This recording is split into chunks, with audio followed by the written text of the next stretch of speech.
Hello students, today we will revise chapter number 11 of history, the making of the national movement 1870s to 1947 with some MCQs. So let's start the quiz. Revision with MCQs history. Dear students, in this video we will have 20 MCQs. Judge yourself and do your evaluation. Share your points and marks with me in the comment box. First question. Which of the following movements was led by Mahatma Gandhi? These all the questions are based on NCERT, chapter 11 of your textbook of history. So this is the question from NCERT. Which of the following movements was led by Mahatma Gandhi? The options are non-cooperation movement. Definitely this movement was led by Mahatma Gandhi. It was started in 1921 to 22. Champaran Satyagraha 1916-17. Civil Disobedience Movement 1930. Started in 1930. All of above. So correct answer is all of above. I hope that this is very easy questions and all of you know the answer. Second question. What was the cause of emergence of nationalism in India? Nationalism in India was emerged probably in the 19th century. You remember we discussed in the chapter if you watched the video.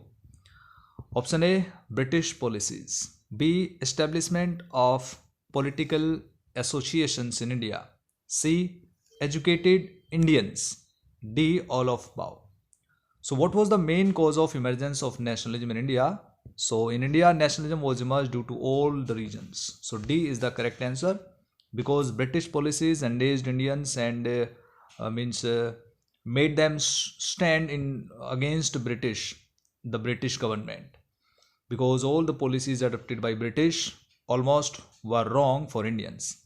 Establishment of political associations also made the people aware, and educated Indians, especially the middle class people, also made aware the people for their rights against the British government. So D is the correct answer, question number 2. Next, question number 3. Most of the political associations in India set up between 1870s and 1880s initially were led by peasants and farmers, option A, landlords, English educated professionals, D, all of above.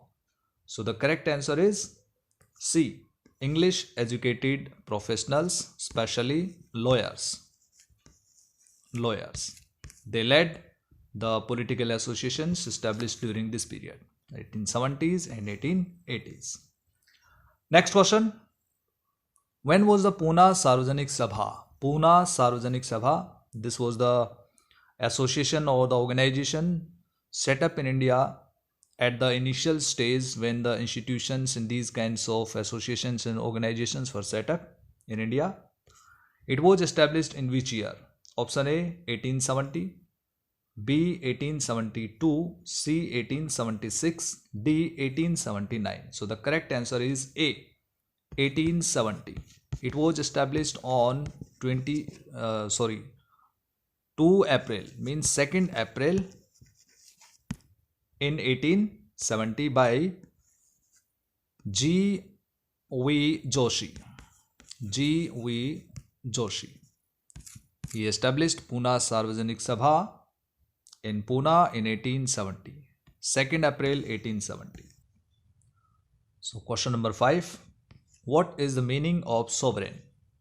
Option A, no external interference in decision making. B, elected legislative. C, both of A and B, and none of above. The correct answer is A. Sovereign state or sovereign country means the country and the government of that country or the state will have the power to take decisions according to their own wish for the country. So that means no external interference in decision making. Question number 6. When was the Arms Act passed in India by the British government? Arms Act was passed in India 1878, 1880, C 1882 and D 1883. So the correct answer is 1878. So this is the correct answer. Arms Act was passed in 1878 during Lord Lytton, when Lord Lytton was the Viceroy of India.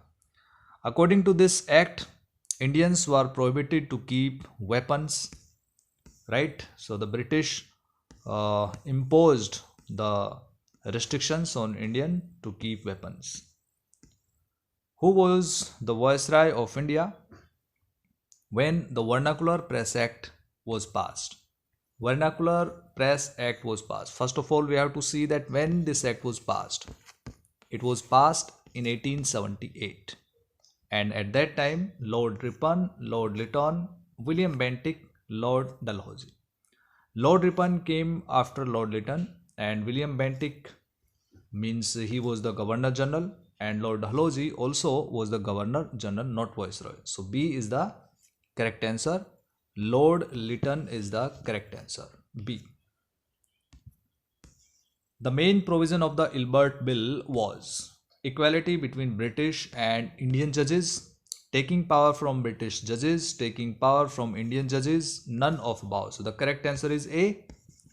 According to this bill, equality was established or introduced for British as well as Indian judges, and Indian judges were provided the power to hear the cases against the European criminals, right, or European persons. So this was the Ilbert Bill, equality between British and Indian judges. But it was very controversial, and later it was taken back by the government.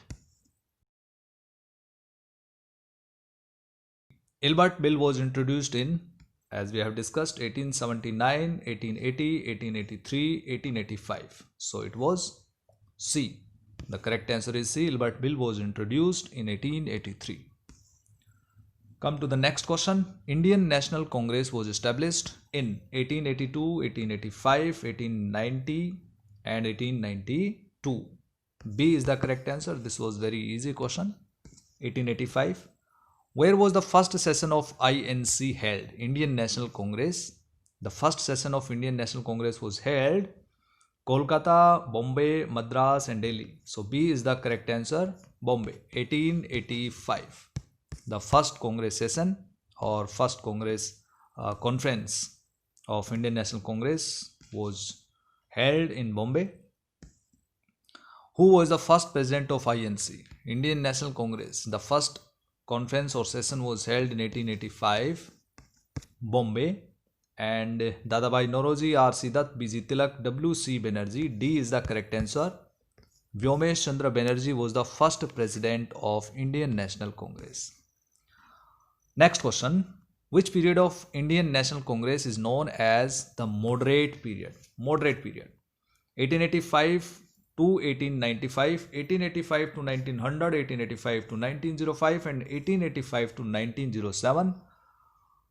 The correct answer is 1885 to 1905. These 20 years. So C is the correct answer. These 20 years, this period was known as moderate periods because during this period, moderate leaders were having the main leadership in Indian National Congress, like Dadabhai Naoroji, W.C. Banerjee, Surendranath Banerjee, and Ramesh Chandra Datta, Badruddin Tayyabji, Firoz Shah Mehta, Madan Mohan Malviya. All these were the moderate leaders. Who of the following leaders was not a moderate politician of Indian National Congress? Dadabhai Naoroji, Firoz Shah Mehta, Aurobindo Ghosh, Ramesh Chandra Dutt. As we have discussed that Dadabhai Naoroji was the moderate leader, Firoz Shah Mehta also, and Ramesh Chandra Datta also was the moderate leader. So C is the correct answer. Aurobindo Ghosh was not a moderate leader, he was extremist. Who wrote the book Poverty and Un-British Rule in India? Mahatma Gandhi, Dadabhai Naoroji, J.L. Nehru, Vinoba Bhave. So B is the correct answer. Dadabhai Naoroji wrote this book, Poverty and Un-British Rule in India. Come to the next question. Which of the following leaders was a famous businessman and publicist settled in London? Mahatma Gandhi, did not settle in London. Madan Mohan Malviya also not settled in London. And Dadabhai Nauroji, all of above. C is the correct answer, Dadabhai Nauroji. Who was the founder of Indian National Congress? W.C. Banerjee, Mahatma Gandhi, Badruddin Tayyabji, A.O. Hume. W.C. Banerjee was the first president of Indian National Congress, but not founder.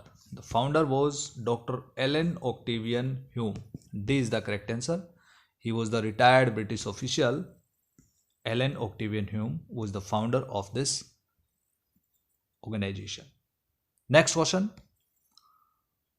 Was the first Muslim president of Indian National Congress? Who? Badruddin Tayyabji, Muhammad Iqbal, Muhammad Ali Jinnah, Shaukat Ali. So Shaukat Ali was the leader in the Khilafat movement, and Muhammad Ali Jinnah later joined Muslim League and was not the initial leader of Indian National Congress. Muhammad Iqbal became the president of Muslim League in 1930, but was not the first Muslim president of Indian National Congress. So A is the correct answer. Badruddin Tayyabji was the correct answer. He was the first Muslim president of Indian National Congress in 1887. He became the president of Congress in 1887. You have to remember. Another question can be asked. Next. Who of the following was not an extremist leader of Indian National Congress? Here, Bal Gangadhar Tilak, Bipin Chandra Pal, Surendranath Banerjee, Lala Lajpat Rai. Lal Bal Pal, Bal Gangadhar Tilak, Bipin Chandra Pal and Lala Lajpat Rai, all three were extremist leaders of Indian National Congress. But C, Surendranath Banerjee was a moderate leader, so he was not an extremist leader. C is the correct answer. And last and final question. Who said, "Freedom is my birthright and I shall have it"? So this was the statement, very easy question, given by who of the following? Bal Gangadhar Tilak, Subhash Chandra Bose, Sardar Patel, Bhagat Singh. A is the correct answer, Bal Gangadhar Tilak. He said, "Freedom is my birthright and I shall have it." He was extremist leader and he believed in taking the rights from the government. So A is the correct answer. Dear students, in this way we have completed all the 20 questions discussed. And what is your score? You can share in the comment box. Thank you. Have a nice day.